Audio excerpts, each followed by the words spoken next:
오늘 우리가 함께 읽은 말씀은 예수님께서 순환을 예고하시고 난 후에 제자도를 가르치신 후 변화산에 올라 영광스러운 모습으로 변형되신 사건에 대해서 기록하고 있습니다. 우리는 오늘 말씀을 통해서 몇 가지 생각해 봐야 할 것들이 있습니다. 먼저 생각해 봐야 할 것은 가장 잔혹한 십자가를 주님께서는 가장 아름답고 영광스러운 것으로 만드셨다라는 것입니다. 오늘 말씀 30절과 31절 말씀을 보면 문득 두 사람이 예수와 함께 말하니 이는 모세와 엘리야라 영광 중에 나타나서 장차 예수께서 예루살렘에서 별세하실 것을 말씀하실세라고 기록하고 있습니다. 예수님께서는 베드로와 요한과 야고보를 데리고 기도하러 산에 올라가셨습니다. 그리고 기도할 때에 용모가 변화되고 그 옷이 휘어져 광채가 났습니다. 여기서 용모가 변화되었다라는 것은 단순히 얼굴이 좋아졌다, 못생긴 사람이 잘생겨졌다라는 뜻이 아닙니다. 신적인 영광이 예수 그리스도의 몸에서 밖으로 드러났다라는 뜻이에요. 즉 하나님의 영광이 주님을 통해서 보여지는 순간입니다. 이것을 마태복음에서는 해같이 빛났다라고 표현하고 있습니다. 이것은 단순히 빛을 반사하는 것이 아니라 예수님 내부에 있는 신적인 영광이 뿜어져 나오는 것을 말합니다. 그러면 여기서 가장 영광스러운 이 순간에 이루어진 것이 무엇입니까? 31절 말씀을 보면 모세와 엘리야가 주님과 함께 주님께서 별세하실 것, 곧 십자가를 지고 죽임을 당할 것에 대해서 말씀하고 있었다라고 기록하고 있습니다. 가장 아름다운 영광스러운 순간에 가장 끔찍한 십자가의 죽음에 관해서 말씀을 나누고 있었던 것입니다. 멀리서 이 모습을 바라본 베드로의 눈에는 이 모습이 어떻게 보였습니까? 베드로가 깊이 졸다가 깨어서 보니 예수님의 영광과 함께 선 두 사람이 보였다라고 기록하고 있어요. 베드로의 눈에도 영광이 보였습니다. 너무나도 아름답게 보였습니다.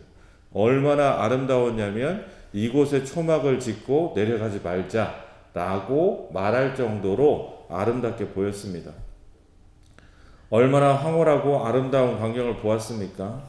그런데 주님과 모세와 엘리야가 베드로의 눈에 그 아름다운 순간에 나눈 이야기가 무엇입니까? 예수님께서 십자가를 지고 고난 가운데 돌아가실 것에 대해서 말씀을 나누고 있었다는 것입니다. 여러분, 아름다운 게 무엇이죠? 사랑이란 아름다운 것입니까? 20대에 우리가 나누었던 지금은 기억이 가물가물한 그 사랑의 모습이 생각이 나십니까? 참 아름다운 때죠. 저도 20대 때는 잘 몰랐는데 이제 저도 내일 모레면 50이기 때문에 그냥 20대들은 다 예뻐 보이는 것 같아요. 그렇죠. 그때는 막 잘생기고 못생기고 서로 막 따지고 그랬던 것 같은데 지금 생각해보면 그냥 20살, 20대 그때는 못생기고 잘생긴 사람이 어딨어요. 그냥 그 자체로 아름답고 예쁜 것 같습니다. 그런데 그 아름다움이 어떻죠? 시간이 지나고 세월이 지나면 사라지는 아름다움이라는 거예요. 남녀 간의 사랑이 아름답습니까? 아름답죠. 아름다운 일이에요. 그런데 이 이성 간의 사랑은 유통기한이 있습니다. 혹시 박 장로님 아직 유통기한이 안 지나셨나요? 남녀 간에 여전히 이렇게 막 찌릿찌릿하고 그러세요? 그렇다고 빨리 말씀하셔야 되는데 바로 대답이 안 나오네요. 그렇죠. 학자들에 의하면 이 남녀 간의 이성 간의 사랑은 2, 3년간 간다고 합니다. 그 시간이 지나고 나면 그때의 이렇게 막 반짝하는 아름다움은 사라지게 되는 거예요. 우리가 정말 아름답다, 아름다운 사랑이라고 이야기하려면 사실 숭고한 희생이 따를 때 그와 같은 행위를 보고 아름다운 사랑이다라고 말합니다. 자녀를 낳고 기르는 부모의 사랑, 자신을 희생하며 제자를 지킨 선생님의 사랑, 불구덩이 속에 뛰어들어가서 사람을 구하려다가 본인이 희생당한 소방관의 사랑, 이와 같은 사랑의 가치는 남녀의 사랑, 젊음의 아름다움보다도 훨씬 큽니다. 왜냐하면 남녀 간의 사랑은 서로의 필요에 의한 욕구에 의해서 맺어진 사랑인 반면에 이와 같은 숭고한 사랑, 희생은 자신의 욕구가 거기에 없기 때문에 그렇습니다. 그저 마땅히 자신이 해야 할 일, 자신이 피해를 보더라도 생명을 잃더라도 해야 할 일을 행하는 것입니다. 이것이 진정한 아름다운 것입니다. 사실 사람들은 희생하기를 싫어합니다. 손해보기를 싫어하죠. 물론 그렇습니다. 손해보기를 좋아하는 사람은 아무도 없을 것입니다. 그런데 어떤 가치를 위하여 누군가를 위해서 희생한다라는 것은 아름답다라고 표현할 수 있는 것입니다. 사실 아름답다라는 표현으로도 그와 같은 것들을 다 나타낼 수 없어서 우리는 숭고하다라는 표현까지도 사용하는 거예요. 십자가는 여러분들이 잘 알다시피 가장 비참한 처형 방식입니다. 십자가형은 단순히 목숨을 빼앗는 것이 목적이 아닙니다. 사형수가 최대한 고통을 오랫동안 느끼게 함으로 대중들을 통치하기 위해서 대중들에게 공포심을 심어주기 위한 처형입니다. 그래서 십자가형은 빨리 죽이지 않습니다. 최대한 오랫동안 고통을 느끼게 합니다. 십자가에 매달려 있으면 숨을 들이마실 때는 쉽지만 숨을 내쉬려면 이렇게 처져 있는 몸을 이렇게 세워야만 숨을 내쉴 수가 있는 거예요.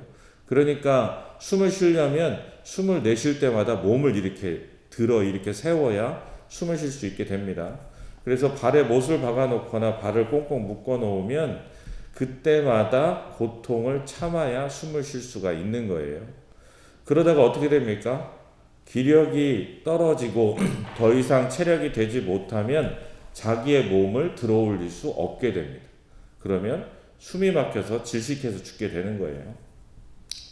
또 십자가를 지기 전에 예수님께서 당하신 것처럼 채찍질과 상처로 인해서 그 더운 날씨에 매달려 있다 보면 어떻게 됩니까? 피가 흐르고 탈수 현상으로 죽게 됩니다. 그렇기 때문에 가장 잔인하고 굴욕적인 처형 방법이 바로 십자가 처형입니다. 생물학적인 죽음뿐만 아니라 사회적으로도 완전히 말살시키는 것이죠. 벌겨 벗겨 놓고 사람들을 보는 곳에 전시해 놓고 극심한 고통 가운데 서서히 죽어가는 모습을 사람들이 보게 합니다. 인간으로서 최소한의 존엄성마저도 박탈해 버리는 것이 바로 십자가 처형입니다. 그런데 주님은 이와 같은 십자가를 사랑의 상징으로 변화시켰습니다. 예수 그리스도께서 그 십자가를 통하여 희생하심으로 이 고통의 상징이 사랑의 상징이 된 것입니다. 숭고한 사랑은 이처럼 고통도 사랑으로, 고난도 아름다움으로 바꾼다라는 것입니다.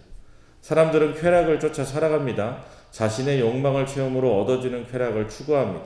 그리고 그 쾌락을 많이 누릴 수 있는 자리에 올라가면 성공한 인생이다 라고 사람들이 이야기하고 그 사람의 삶을 동경합니다. 그런데 쾌락엔 끝이 없습니다. 더 큰 자극을 원할 뿐 만족할 수가 없습니다.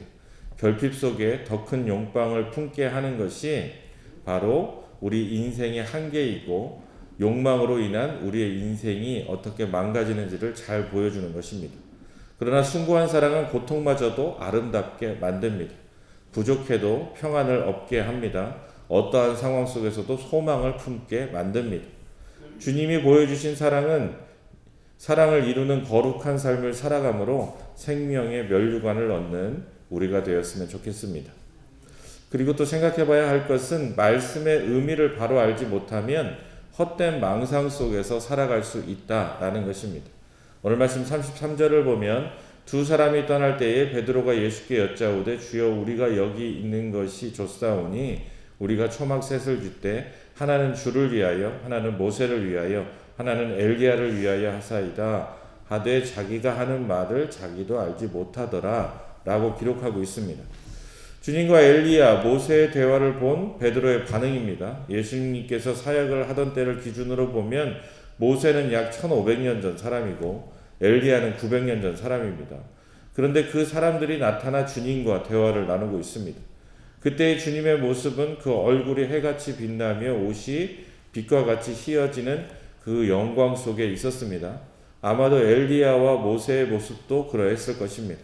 찬란한 빛이 비치며 죽었던 사람들이 주님과 함께 이야기를 나누고 있습니다. 이와 같은 모습을 본 베드로는 깜짝 놀랐습니다. 그리고 베드로는 아마 마음속으로 확신했을 것입니다. 아, 내가 원하는 것을 이루어줄 메시아가 분명하구나 라고 생각했을 거예요. 주님의 초자연적인 능력에 다시 한번 자신의 생각 속에 메시아가 확실하다는 것을 확신했을 것입니다. 그래서 베드로는 이야기합니다. 여기서 내려가지 말고 함께 여기서 지내자는 것입니다.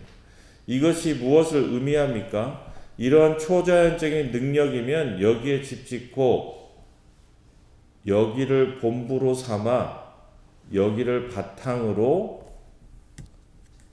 자신이 원하는 로마도 무너뜨리고 부패한 유대 지도자들도 처단하고 여기서 새로운 나라를 만들어 갔으면 좋겠다라는 거예요.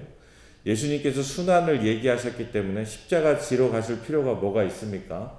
여기서 이 놀라운 능력으로 메시아 왕국을 건설하면 됩니다 라고 생각했기 때문에 자신이 원하는 것들이 이루어질 장소로 지금 이 장소를 선택하고 있는 것입니다.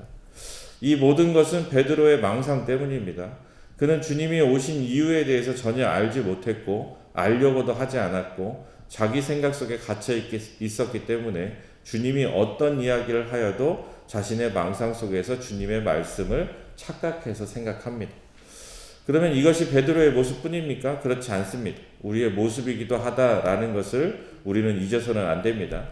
자신의 생각과 계획 속에 하나님의 뜻을 맞추는 경우가 우리는 종종 있습니다.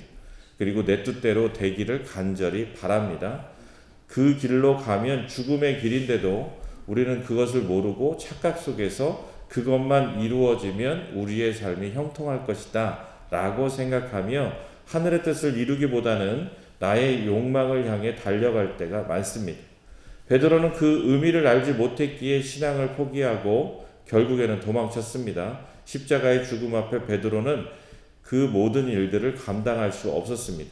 주님의 죽음 앞에 아무것도 할 수 없었던 것입니다.